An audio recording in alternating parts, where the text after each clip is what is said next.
Okay, so let's have a look at how we control our cars in VROOM KABOOM. So first of all, we drag and drop a car onto one of the selected lanes. When we release, the car will fire onto the track. Now really, we don't have to do anything, the car will manage itself. But what we can do is select from one of these different lanes that are highlighted.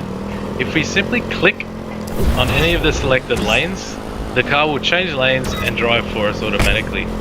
If we hold down the button, the car will automatically follow the direction that the mouse is pointing, and that's what that red arrow is. You can see the direction that the car intends to go. When we release the button, the car will go back onto the lane and drive by itself. Okay, so I'm going to head back to the start now, and I've now switched to my controller input because I just wanted to show you guys how the input works when using a gamepad. So I'm going to launch another vehicle here, and it's very similar to the mouse and keyboard controls. I basically use the left stick as my lane select indicator. So you can see this red arrow. This is being controlled by my left joystick, and as soon as I release the joystick, the vehicle will adhere to the lane that I've selected. While I'm moving the joystick, and you can see this red arrow, the vehicle is under free control, so it will pretty much follow wherever I tell it to go. And once again, once I release, the vehicle will lock onto the lane.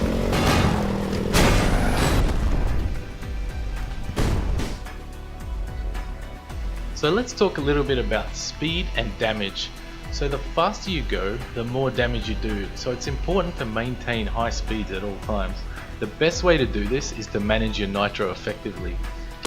So I'm going to spawn a new vehicle here, and I'm going to activate my nitro by pressing X on the controller or W on the keyboard.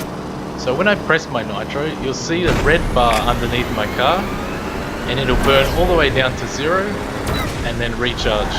So I can actually activate my nitro multiple times in a single run.